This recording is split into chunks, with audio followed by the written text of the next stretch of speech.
Pessoal, sejam bem-vindos aqui ao Concurseiro Pro. Meu nome é Jair Carvalho. A gente vai dar continuidade na aula sobre as excludentes de licitude, agora tratando sobre a legítima defesa, estrito cumprimento do dever legal e exercício regular de direito.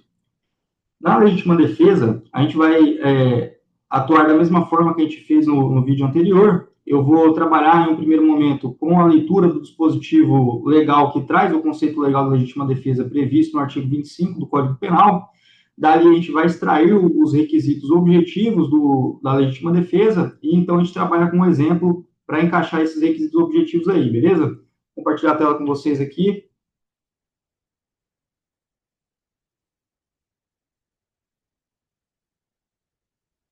Tá aí a legítima defesa. Passando aqui, vamos fazer a leitura primeiro do dispositivo aqui. Olha, já viu que tem um erro material no slide aqui, tá? O artigo correto é o artigo 25, e aqui saiu como artigo 24, tá? Só corrigir isso aqui. Artigo 25 do Código Penal, tá? Entende-se em legítima defesa quem, usando moderadamente dos meios necessários, repele injusta agressão, atual ou iminente, a direito seu ou de outro. E aqui vem uma previsão do parágrafo único, né? É um dispositivo aqui que veio para positivar que o policial que atua em favor de uma vítima que está sendo refém ali durante a prática de algum crime, atua matando ou lesionando o agente delitivo, ele atua em estado de legítima defesa, beleza?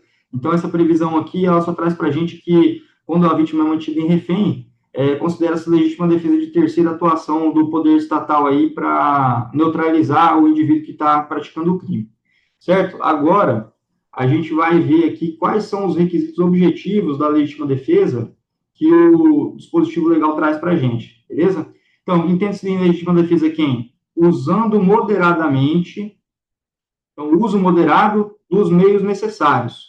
Aqui são os dois primeiros requisitos. Tem que se utilizar os meios necessários e uma utilização aí moderada desses meios. Aí ele repele uma injusta agressão, e essa agressão ela é atual ou iminente. Ainda, é direito seu ou de outrem, certo? Então, existe legítima defesa própria e legítima defesa de terceiro, beleza? Eu fiz já a organização desses requisitos objetivos aqui no próximo slide, vou passar para ele, vou voltar para o cantinho da tela ali,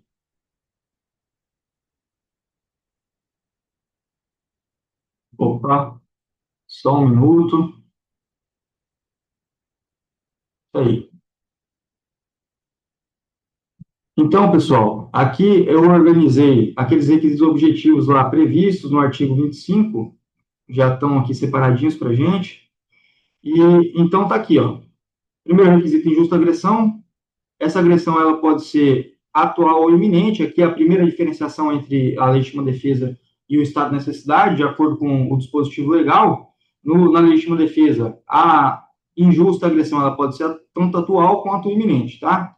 E pode ser direito próprio ou alheio, então admite a legítima defesa de terceiro. Então, exige-se o uso dos meios necessários para repelir a injusta agressão e o uso moderado desses meios necessários. E aqui, como dito anteriormente, o requisito subjetivo que deve estar presente em todas as excludentes de licitude, certo? Então, a gente vai trabalhar com aquele mesmo exemplo, aqui de uma maneira bem objetiva.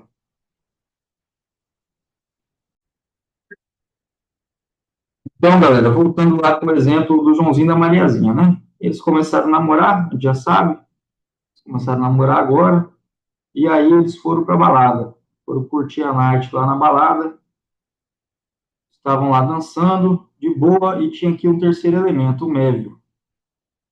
A Mariazinha é meio saidinha e ela deu uma trela aqui para o Mévio. O Joãozinho não gostou da situação, sacou uma arma de fogo, porém o Mévio era polícia, o Joãozinho não contava com isso, o Mévio sacou a arma dele mais rápido e matou o Joãozinho, beleza? Essa é a situação de fato, aqui é o panorama, certo? Então, vamos para os requisitos. Agressão injusta. Está presente no caso da agressão injusta? Aqui a primeira consideração é o seguinte: é óbvio que está presente, no caso, a agressão injusta. O Joãozinho ia matar o Mévio por um motivo fútil, certo? Só que vocês têm que saber o seguinte, a agressão injusta, ela é diferente de crime. Qualquer tipo de agressão injusta, ela pode ser fundamento para a prática de uma legítima defesa, tá? Inclusive, existe aqui, ó, nessa relação de agressão injusta, a legítima defesa do patrimônio, tá? Legítima defesa do patrimônio. Isso aqui é aceito, desde que guardada as proporções patrimônio, a proporcionalidade e a razoabilidade do sacrifício do direito. Então, admite-se a legítima defesa do patrimônio, certo? Então, aqui, ó, a injusta agressão, no nosso caso concreto, está presente. A injusta agressão seria um crime, um disparo de arma de fogo. Essa injusta agressão não é diferente de crime, tá? Nem toda injusta agressão é um crime. Então, a injusta agressão nos remete a uma situação contrária ao direito. A injusta agressão sempre vai ser contrária ao direito, mas nem sempre vai ser um crime, tá bom? A gente pode ver aí ilícitos civis que podem configurar um fundamento para uma legítima defesa. E nesse contexto, admite-se a legítima defesa do patrimônio, guardadas as devidas proporções e razoabilidade, existe sim a legítima defesa do patrimônio, tá?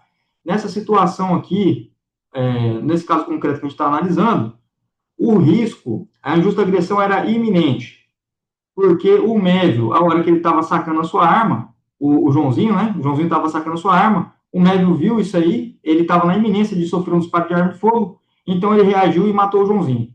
Então essa injusta agressão aqui, ela era iminente. Diferente seria se o Joãozinho tivesse tirado a arma, começado a disparar, então aí ia configurar uma injusta agressão atual, tá bom? Aqui, no caso, o Mévio agiu protegendo o direito próprio, ele usou o meio necessário para repelir a injusta agressão, ele usou a arma que ele tinha à disposição aqui para repelir essa injusta agressão, ele usou esse meio necessário de um modo moderado, porque ele efetuou um disparo só, tá bom? E ele tinha conhecimento da situação justificante. Aqui, na situação, ele sabia que ele ia receber um disparo, e ele praticou a sua conduta direcionada a repelir essa injusta agressão que ele estava na iminência de sofrer. Então, configura aqui o elemento subjetivo, certo? Da justificante. Está presente, tudo isso aqui está presente no caso. Agora a gente vai fazer algumas variações dessas situações, beleza? Então tá, no primeiro momento aqui eu vou tratar sobre direito próprio e direito alheio. A gente já falou que a injusta agressão, ela é diferente de crime, pode haver legítima defesa em relação à proteção do patrimônio. Aqui a gente viu que esse risco do Mévio era iminente, porque o Joãozinho não começou a disparar, mas ele poderia ser atual se o Joãozinho tivesse disparado, e o Mévio atuou protegendo o direito próprio, certo? A única coisa que eu vou variar aqui agora é o seguinte, ó. Vamos lá, vamos pensar na seguinte situação. Se o Joãozinho não tivesse sacado a sua arma para matar o Mévio, mas se ele tivesse ficado puto com a Mariazinha, porque a Mariazinha estava dando bola aqui pro Mévio, e aí o Joãozinho ia começar a sacar sua arma para matar a Mariazinha, certo? A hora que o Joãozinho saca a arma para matar a Mariazinha, o Mévio dispara também no Joãozinho e mata o Joãozinho. Você percebe a diferença aqui? O Joãozinho ia matar a Mariazinha por um motivo fútil, e o Mévio, ele atuou protegendo o direito vida da Mariazinha, certo? Então, aqui nessa situação, o Mévio atua protegendo o direito alheio. Ele está em legítima defesa de terceiro, ele está protegendo o direito alheio.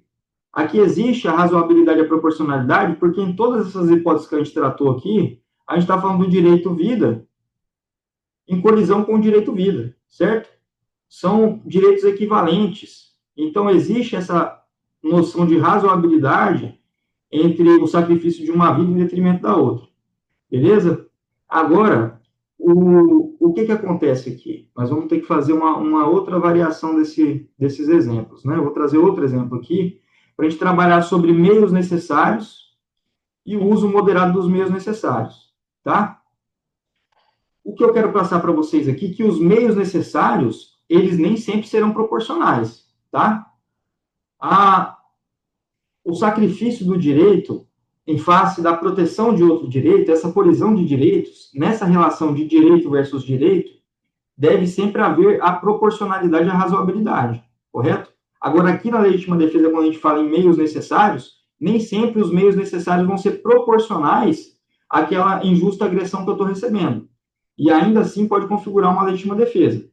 Quer ver? Vou tentar trazer um exemplo aqui, o seguinte exemplo. O Mévio, ele estava de plantão. O Mévio é polícia dos brabos, estava de plantão, e no plantão ele estava com fome, parou para comer um espetinho na esquina, certo? E a pistola dele ficou dentro da viatura, só que ele estava com um 762 aqui na bandoleira. Estava com 762 na bandoleira e estava com um espetinho aqui na mão, um espetinho de carne que ele estava comendo. Nesse momento vem um terceiro aqui, um doidão de rua, que não gosta de polícia, e vem correndo para o lado do médico com a faca na mão. Ele está na iminência de dar uma facada no médico, certo? Ele está com essa faca na mão aqui. Dá para entender que é uma faca, né, pessoal? O que acontece? O Mévio, ele tem dois objetos aqui. Ele tem um espetinho, um palitinho de carne aqui na mão, um palitinho de madeira, e ele tem um 762 atravessado nas costas dele. Ele tem dois meios para repelir essa injusta agressão aqui. Ele poderia tentar usar o espetinho dele, ou ele poderia usar o 762. É claro que esse espetinho aqui não é o meio apto para repelir essa injusta agressão por uma faca. Tá entendendo? Então, à disposição do Mévio, só tinha o fuzil como objeto capaz de repelir a injusta agressão que ele estava para sofrer. Então, o Mévio, ele puxa esse fuzil aqui, dá um tiro de 762 no cara, arranca a perna do cara fora. O cara fica sem perna.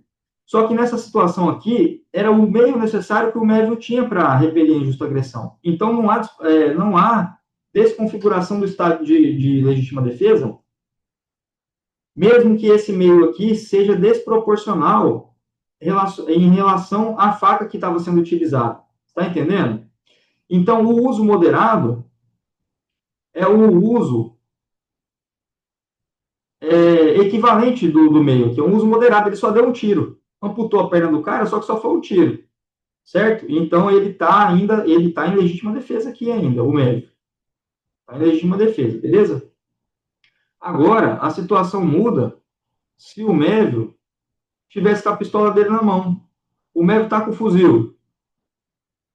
Ele está com o fuzil na bandoleira. Só que ele também está com a pistola. Certo? Ele está com a pistolinha aqui, ó. Quando o cara vem correndo aqui com a faca para agredir ele, ele vai usar a pistola. Esse aqui é o meio necessário que ele tem. O meio necessário, né? Agora, se ele pega o fuzil em vez de pegar a pistola, ele já está praticando um excesso. Esse aqui é um excesso intensivo, certo? Porque ele está utilizando de um meio desproporcional para repelir essa injusta agressão, sendo que ele tem um meio proporcional aqui, um meio menos lesivo, na verdade, não é que seja proporcional, ele tem a opção de utilizar um meio menos lesivo e ele opta por utilizar um meio mais lesivo que ele tem à disposição dele para repelir a injusta agressão. Nessa situação, ele não está utilizando o meio necessário, ele está praticando um excesso intensivo. Então, ele pode responder por esse excesso pelo uso de um meio mais lesivo que ele tinha à disposição dele. Em relação à moderação, a gente já não está falando mais do meio que ele está utilizando, né? A gente já está falando da quantidade, do modo que ele utiliza esse meio necessário. Aqui é possível verificar, mesmo que ele que ele tenha utilizado a pistola, tenha deixado o fuzil guardado, se ele der um tiro aqui nesse cara, ele dá o primeiro tiro, o cara já cai e não oferece mais resistência, até aqui é legítima defesa. Agora, se ele já vendo que o cara não representa mais uma ameaça para ele, e ele dá mais um, dois, três disparos, esse segundo, terceiro e quarto disparo aqui configura um excesso extensivo. Ele se estendeu na prática da legítima defesa, e por esses disparos aqui, ele pode responder. Tá entendendo? Então, aqui, ó, o uso dos meios necessários, ele corresponde ao meio que você tem à disposição. Se você só tem um fuzil à disposição para repelir uma faca, você pode usar esse fuzil que você vai estar em legítima defesa.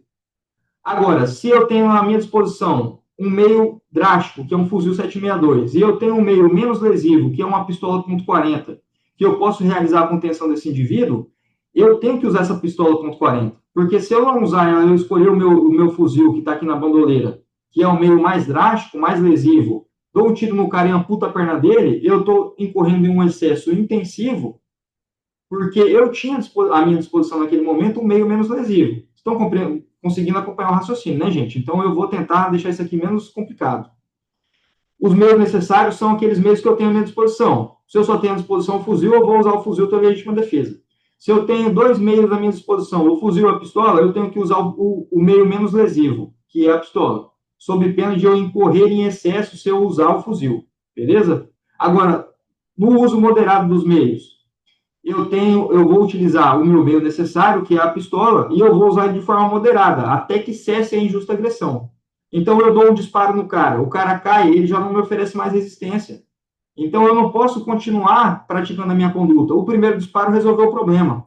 Só que quando o cara já está no solo, eu continuo disparando. 2, 3, 4 tiros e levo o cara a óbito. A partir do segundo disparo, eu já incorri em excesso. Esse excesso é um excesso extensivo, porque a injusta agressão ela já havia cessado e eu eu estendo a minha conduta para além do necessário, entendeu? Então essa é a diferença. O excesso intensivo, ele ocorre de acordo com a utilização dos meios, com a proporcionalidade na utilização dos meios, e o excesso extensivo, ele ocorre na medida em que, cessada a agressão, eu continuo na prática da conduta. Então, eu excedo o limite que era necessário para conter a injusta agressão. Beleza? Agora, eu vou falar do elemento subjetivo aqui. Na legítima defesa, todas essas hipóteses que a gente trabalhou aqui, o cara que pratica a conduta típica, o fato típico, que vai ser beneficiado pela exclusão da ilicitude através da legítima defesa, ele está praticando a sua conduta, direcionando essa conduta para repelir a injusta agressão. Foi isso que o médico fez aqui até agora. Agora, vamos imaginar um outro exemplo aqui, que desconfigura. Então, até agora está configurado o requisito subjetivo, a justificante. Eu vou trazer um exemplo agora que desconfigura esse elemento subjetivo. Por mais que todos os elementos objetivos eles estejam presentes no caso, pode haver a desconfiguração da justificante através da ausência do elemento subjetivo. Quer ver? Vou tentar formular um exemplo aqui rapidinho. Vamos lá com o Joãozinho e o Médio de novo. Eles estão nessa peleja aqui pela Mariazinha faz tempo, né? E o Joãozinho não abre mão da Mariazinha, certo? E a Mariazinha tá lá dando bola pro Médio também faz tempo, certo? Só que naquele dia na balada, eles se topam lá, a Mariazinha continua dando trela aqui pro Médio, e aí nesse momento, o Médio, ele já tinha a intenção de matar o Joãozinho, ele tava com isso na cabeça faz tempo. Porra, esse cara fica me enchendo o saco, não deixa eu ficar com a menina, eu vou matar esse cara. Então ele já vem com essa intenção na cabeça dele de matar o Joãozinho há tempos. E aqui na balada, o Joãozinho fica puto com a Mariazinha e começa a bater nela. Começa a agredir a Mariazinha. Começa a agredir. Aí o Médio se aproveita da situação, ele se aproveita e ele simplesmente executa o plano criminoso que ele já tinha de matar o Joãozinho. Entendeu? Aqui, nessa situação, o Médio se aproveita de uma falsa legítima defesa de terceiro para executar o seu plano criminoso. Então, nessa situação, falta o elemento subjetivo que deve estar presente aqui na legítima defesa. Vocês estão entendendo? Se a gente puxar lá o iter criminis, o caminho do crime, eu tenho aqui a fase de cogitação, aí eu tenho aqui a fase de atos preparatórios, né? E aqui eu tenho a fase de execução e, por fim, a consumação. O Mévio, ele já estava cogitando matar o Joãozinho. Ele já estava se preparando, ele até municiou a arma dele, ele limpou a arma, falou, hoje eu vou matar esse cara.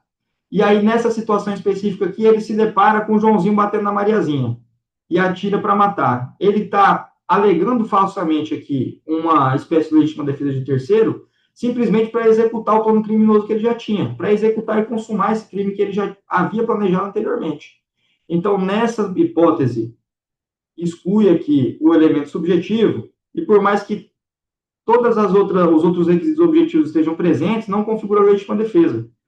A gente tem uma injusta agressão do Joãozinho contra a Mariazinha, ela está num perigo atual, o Médio está agindo na proteção de um direito alheio, em tese, ele usou um meio necessário aqui, que era a pistola dele, Ele usou, só deu um tiro, foi um uso moderado, porém, falta o elemento subjetivo.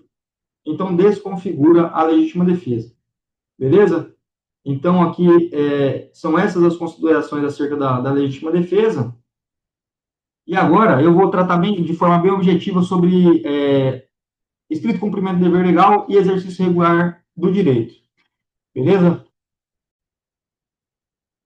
Então, galera, aqui no estrito cumprimento do dever legal, eu trouxe aqui um conceito. A primeira característica aqui, a doutrina trata o estrito cumprimento do dever legal e o exercício regular do direito como discriminantes em branco.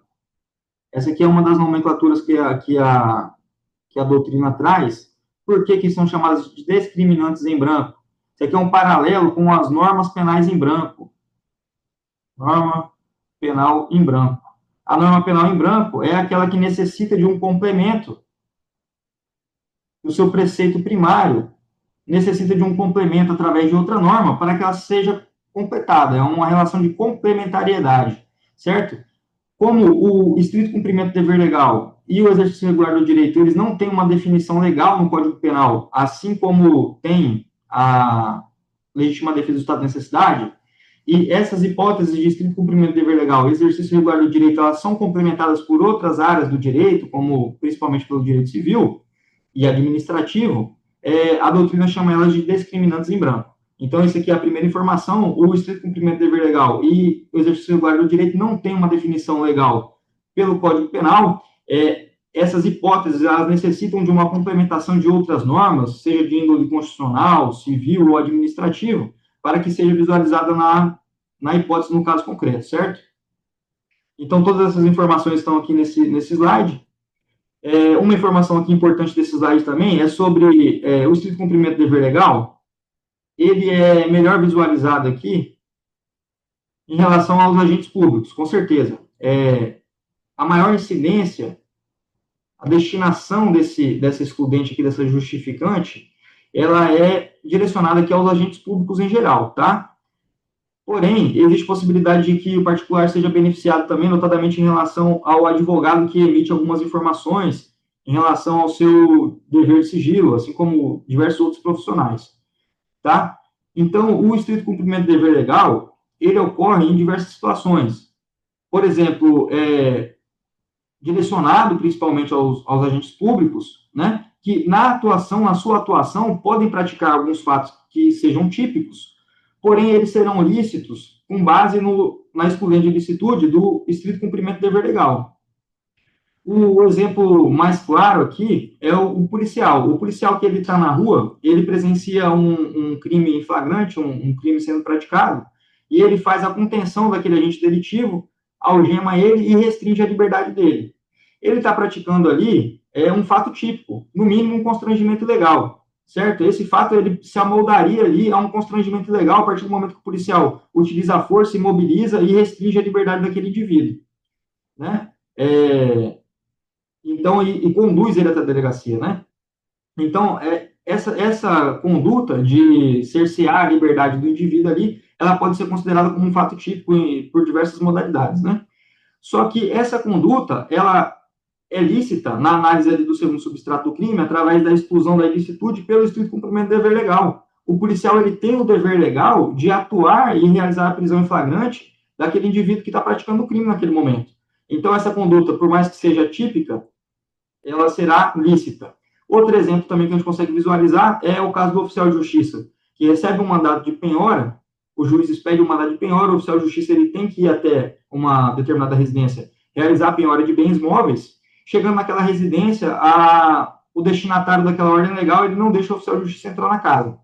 O oficial de justiça ele chama as forças auxílio da força policial, ele invade aquela casa ali e pega aqueles bens e leva embora, está penhorando aqueles bens móveis.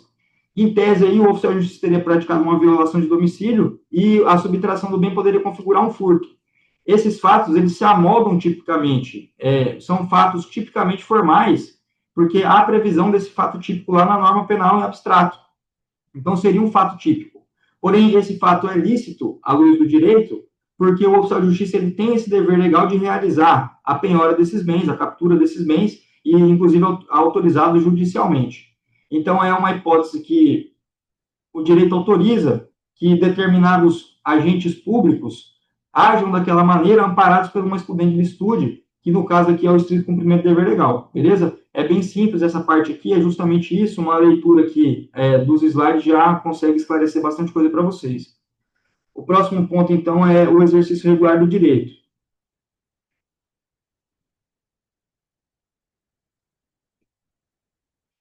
A primeira coisa aqui, pessoal, é que o exercício regular do direito e o estrito cumprimento do dever legal, eles estão previstos ali no mesmo inciso do artigo 23. Estão previstos no terceiro inciso do artigo 23, porém, eles têm uma definição legal diversa, né? Não se confundem. Aqui, no estrito cumprimento do dever legal, são ações do cidadão comum, que são autorizadas pela existência do direito definido em lei, né? E condicionadas à regularidade do exercício desse direito. Se houver excesso, a gente deve ser responsabilizado. O que isso significa? Lá no estrito cumprimento do dever legal, a atuação, aquela conduta praticada, ela é imposta pelo direito. O policial, o oficial de justiça, ele tem o dever de praticar aquela conduta. Então, é uma imposição. Aqui, no exercício regular do direito, é uma faculdade. Eu tenho diversos direitos que a lei me assegura, né? Tenho diversos direitos que eu posso exercer, desde que eu não pratique excesso, eu posso exercer esses direitos sem que configure crime. A hipótese que a doutrina traz, o melhor exemplo, é os pugilistas, né? Ou uma luta de boxe.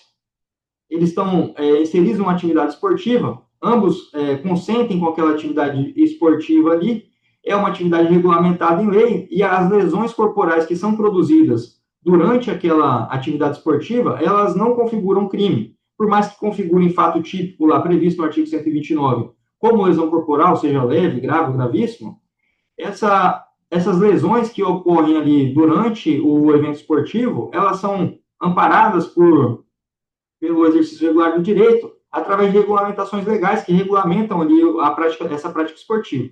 Correto? Então, o exercício regular do direito ele se difere do estrito cumprimento do dever legal, vez que o estrito cumprimento do dever legal é uma obrigação imposta ao Estado aos agentes públicos, que agindo daquela forma, eles praticam fatos típicos previstos, condutas previstas na norma penal, porém são acobertados pela excludente de licitude, estrito cumprimento do dever legal.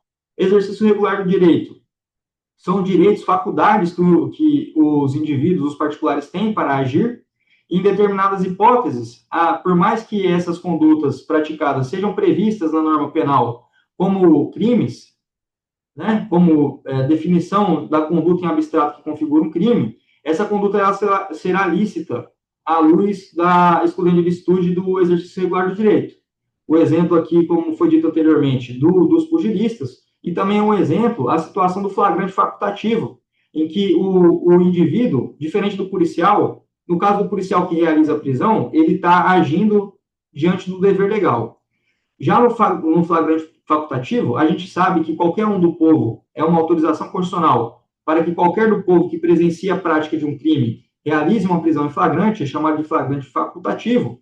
Quando o indivíduo exerce essa faculdade, um particular que não seja da sua segurança pública, exerce essa faculdade de realização da prisão em flagrante de uma pessoa que ele presenciou praticando um crime, ele está exercendo um direito constitucional e, por mais que se amolde aquela conduta, aquela restrição da liberdade do indivíduo, se amolde a algum tipo penal, ele não incorrerá em crime porque está acobertado pela excludente da ilicitude do exercício regular de direito.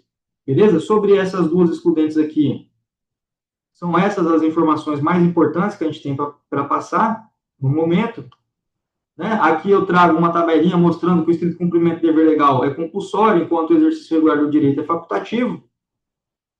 Certo? E dessa forma, eu encerro aqui essa aula sobre as excludentes em espécie, e no próximo bloco eu vou fazer aqui a resolução de umas 4 ou 5 questões da Banca Vunesp, para a gente tentar aplicar esse conhecimento que a gente adquiriu nos vídeos anteriores, para a gente reproduzir isso na resolução de questões. Beleza, pessoal? Um grande abraço aí e até o próximo.